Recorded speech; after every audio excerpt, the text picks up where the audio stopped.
Good afternoon, everyone. My name is Boku from University of Tsukuba. I'm actually the deputy director of our Center for Computational Sciences, University of Tsukuba. So today I'd like to provide the presentation about our new machine named HAPAX, which is actually the 800 teraflops of the GPU accelerated performance in our university. So at first, I'd like to briefly show that the history of our university of the supercomputers. We have been developing the supercomputers in a massively parallel system more than 30 years in our university of Tsukuba, and all these series has a name of the PAX that it's in varying the spelling, the PAX or sometimes PACS. But this time, this is the 8th generation of the PAX system. So this system has a very massively parallel one, especially this CP PAX in the 1996. We got the number one in the top 500 list in our history. So next PAX system is we are thinking that this machine is toward the testbed of toward the exascale era. So what the exascale era? The important thing is that we need to have some acceleration technology, both for the performance and also the keeping the power. Electricity is very low. So today we have almost 1 gigaflops per watt or something, but we still need more about 30 or 40 times more power efficiency towards in total the exascale system within only 20 megawatts of the current data center's power supply.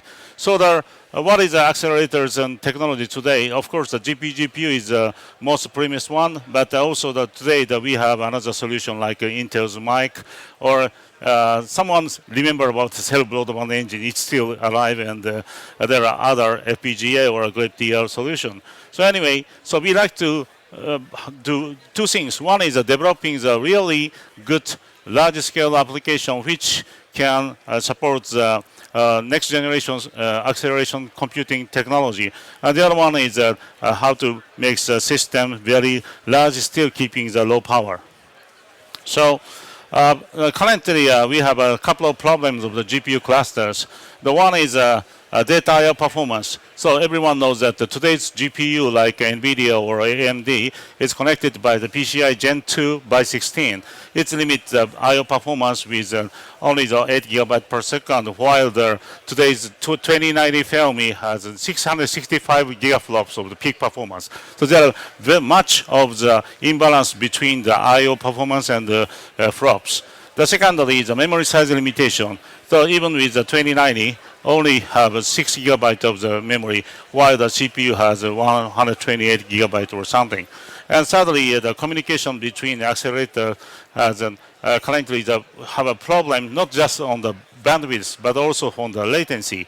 And especially while we are trying to make a very large scale GPU cluster. So not just GPU to GPU inside the node. Also, we need more performance and much more low latency on the communication between nodes or between GPU over nodes. So these three problems is a very challenging issue on the next generation GPU cluster or accelerated cluster. So to find out the solution, we started the project HAPAX. The goal is our another target is also that we like to develop the GPU-ready application with a very large-scale parallelism. So the HAPAX, what stands for the HAPAX? HA means highly accelerated, and PAX for the Parallel Advanced System for Computational Sciences. Since our center is not just a supercomputer operation center, also we are developing our own program or application code for any various aspects of the science. So we are developing new machine for still the very large-scale computational sciences. And there are two purposes, like I told you already. So one is developing the software towards the exascale, and the other one is we are developing new technology for how to reduce latency between GPU to GPU communication, even over the node, not just within the node. So we will procure the one new big machine named the Frontier Computing System. That is actually the base cluster system of the HAPAX project from Appro. So this is a basic chart of the HAPAX system, base cluster system, and we finally decided to procure the Appro Green Blade 8203 or Xtreme-X system with some specially designed chassis with not just with 2 CPU socket but plus the 4 GPU cards inside. So in total it has only 400 kilowatt of the power for consumption. Still we have 268 nodes or more than 1,000 of the GPU cards. So this is a block diagram of the single node of the HAPAX system or FCS base cluster.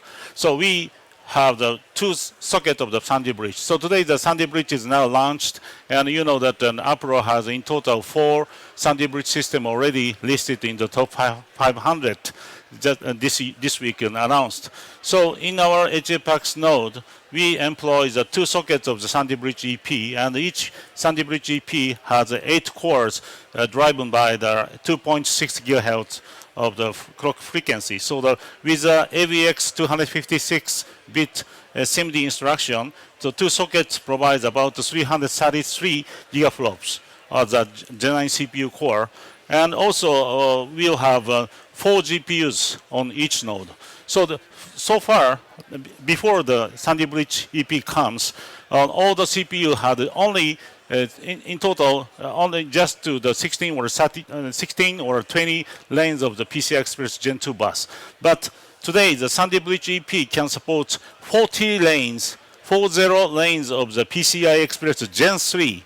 That's an issue. So not the Gen 2. Gen 3 has almost double of the peak performance of the throughput bandwidth on the GPU. So we can provide for each GPU, we can provide 16 Gen 3. Actually, the GPU card is still driven on the Gen 2, so that Gen 3 is too much. But anyway, the point is that all these 4 GPU cards can be supported without any stress on the I/O bus of the supported by the 2 sockets of the Sandy Bridge EP. Plus, we can put another Mellanox InfiniBand card. Actually, this is a Mellanox ConnectX-3 with 2 dual head of the QDR. So that is also enough for the Gen 3 by 8 lanes. So we have, in conclusion of this node blocking, about node block diagram. So we have enough very rich I/O bandwidth both for the 4 GPUs plus 2 channel of the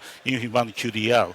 And also the Sandy Bridge socket can support 1,600 megahertz of the DDR3 4 channels. So each socket can support more than 50 gigabyte per second. In total, more than 100 gigabyte per second of memory bandwidth is also supported on this picture. So this is a brand new and very aggressive new node architecture to support the stressless 4 GPUs under each computation node. And we have 268 of these nodes with the dual rail InfiniBand large switch by the Mellanox. Okay, so this picture briefly shows real physical configuration. 2 GPUs here and another 2 here. And on the bottom of the 2 GPUs, there are also 2 sockets of the Sandy Bridge EP. So in total, there are 3 sections in the chassis. 2 GPU, and 2 sockets of CPUs. So these 3 chassis, sub-chassis is separated by the slit so that we can make a good airflow control to cool all of them. So you know that each GPU is a 2090 of the Fermi with 665 gigaflops. So each GPU consumes 225 watt.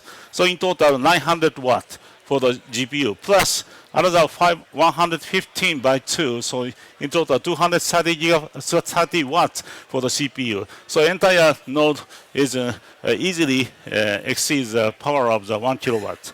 So we have that green blade chassis of the blade solution with 4 blades in 1 rack, and we have 3 racks for each. 3 blade rack on each big racks. And we have 23 racks actually for the 268 node. Okay, So this chart shows the summary of the two HFX system specification. We have 268 nodes, and we have in total 89 teraflops by the CPU plus 713 teraflops by GPU. In total, more than 800 teraflops with 400 kilowatt. And also we have 34 terabyte memory or 6.4 terabytes of the GPU memory, and each the memory bandwidth like this. And you have enough, plenty of the bisection bandwidth, and storage system. The storage system is relatively small because we have another storage system with another side of our supercomputer center, so that is enough. So finally, the entire system will be delivered on the next January, very end of next January. So it will be the first Sandy Bridge EP cluster in Japan, big one in Japan, also with the first node with 4 GPU with solution with 2 sockets of the Sandy Bridge. Okay, so I just briefly introduce another issue of the HFX project. That is called the tightly coupled accelerator. So TCA is the new technology to make very low latency communication on the PCI Express based communication network. So usually the network requires InfiniBand or Ethernet or any kind of media conversion. But in our TCA, we can directly makes a communication between the PCI Express and PCI Express port. So that we are now developing the new version of our original network named PAR, PCI Express Adaptive and Reliable Link, which is based on the FPGA implementation. And now we are making this chip. And this chart briefly showed what the pitch or TCA makes. So usually on the node, GPU node, all the data on the GPU memory must copied by the CUDA mem copy to the CPU memory, then transferred by the InfiniBand, and again the CPU to GPU by the CUDA mem copy. But on the TCA, we can directly make a communication between the GPU over the node.